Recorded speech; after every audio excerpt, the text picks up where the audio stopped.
God made Christianity to work. So in this second video of our series, What Really Makes Church Work, we're looking at the things that God has put in our communities that transform lives. Now, one of the components of that is so obvious, it's so simple, you'd think every church would be doing it. Unfortunately, in the American church, we're not only not doing it, we're actively suppressing what could change people's lives. Want to know what it is? Community between the generations. Let's talk about it.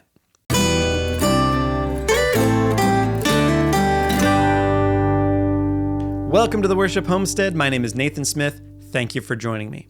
Today we're talking about the generations in church and why the generations have to be together in a meaningful way for there to be life change. Unfortunately, the modern day church, doesn't always see the value of having the generations together. And this is a pretty easy claim to back up. And here's what I mean. In your church, think of all of the different programs that you have for a Sunday morning or a midweek service. We have nurseries for kids.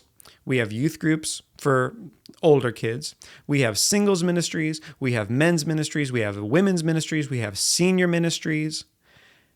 And everybody, when they gather, instead of staying together, they all go to somewhere else, right? You might have one church building, but everybody disperses and goes into different demographics, right? Whether it's the nursery, the youth group, or the adult service.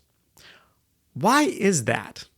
Have you ever wondered why that is? I mean, it wasn't always the case.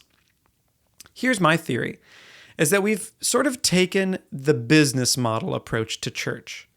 It's kind of like if a business was going to sell soap.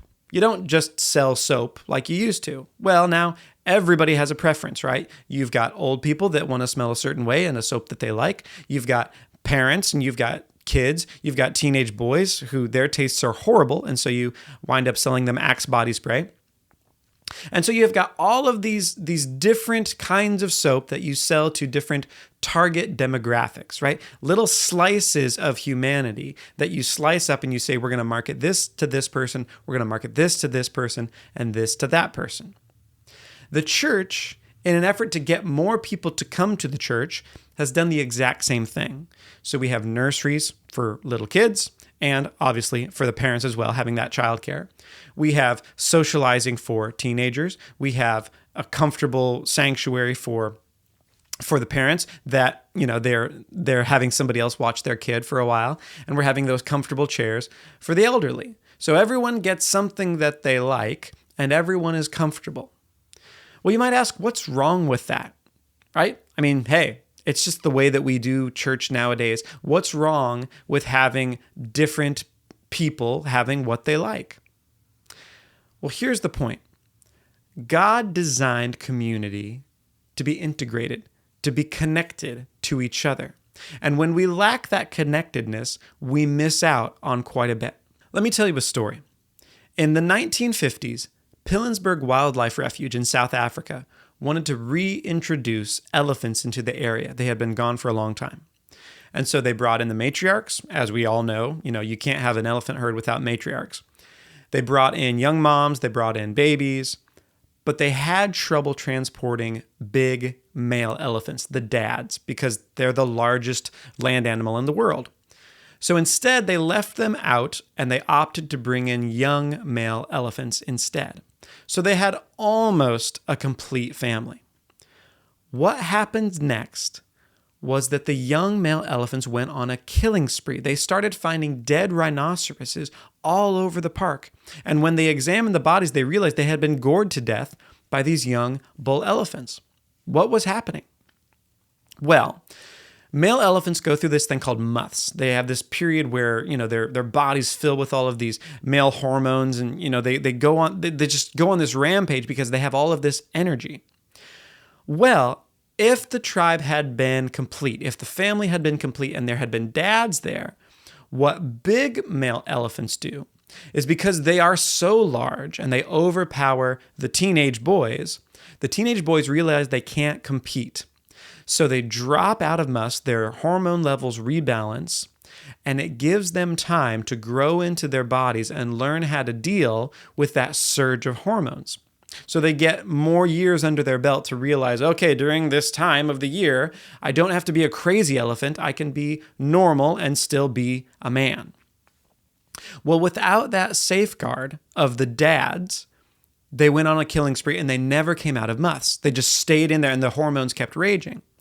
And the experts didn't know what to do. I mean, you could either kill all of the boys or you could sterilize them.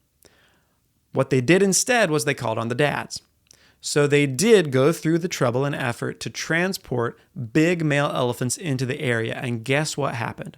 Within hours, those teenage boys dropped out of months and their hormone levels regulated, and there hasn't been a rhinoceros killed in the park ever since. That's why the generations are so important to any community. This isn't just true of elephants, it's true of all animals, that a lot of stampedes and a lot of things that go wrong with animals happens when we have a single age group or a single sex group all clustered, and then they get spooked by, an animal like a dog. That's where problems arise. But when you have stability from generations all being together, it goes well. The same is true with people. We have to have 3 generations mingled together in order to have stability. Why? Well, think about what we've got. We've got kids, babies and infants and toddlers. You've got young adults like teenagers, and then adults, and then you've got parents, and then you've got elders. Well, when you have young kids, what do they provide? Not much, right? Well, what they actually provide to the group is joy. And that's an extremely important part of community. That happens in my house church. My little boy Simeon, he's 10, 11 months old now. A couple of weeks ago, he was crawling on the floor and he found one of Tom, my friend Tom, he's 80. He found one of his little brushes that he uses to drum with. And so Simeon was just having a great time waggling that around. And Tom was so happy he gave him the other one. And we just spent 10 minutes just enjoying watching Simeon have fun, whack, the floor with the brush. And that's what he provides, right? Parents and adults, well, they provide the bulk of the work, right? Whether it's stacking chairs or preparing meals or, carting kids from one place to the other. What do elders provide? Elders provide something really important, and that is wisdom and perspective.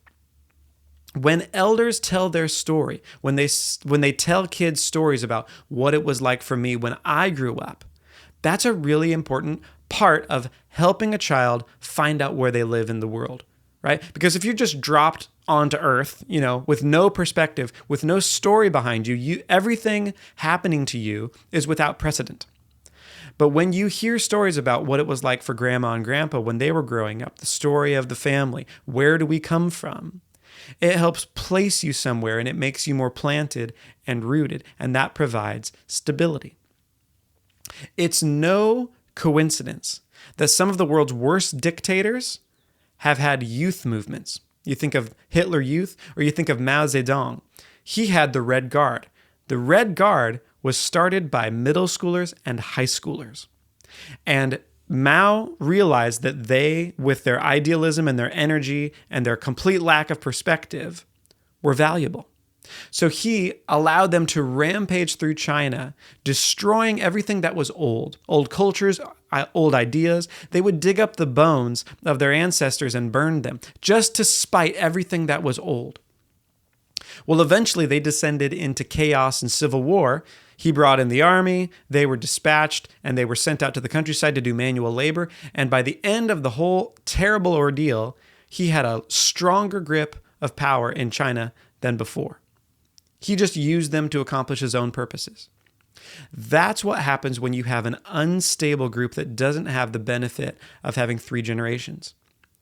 And not quite on that scale, but if you've noticed, some of the stories that have come out about churches that have blown up, a lot of times you'll see a charismatic leader surrounded by a youth movement. And he did that on purpose, right? So you see a lot of youth, a lot of idealism, a lot of, hey, we're the Joshua generation. We're the ones who are going to go into the land. This is the time, the end times, whatever you want. And you don't see a lot of elders in important positions providing accountability and perspective and wisdom to the younger people. You see one figurehead, one person, and a lot of young people. It's not always a good combination. God always meant for us to have 3 generations at once mingled together.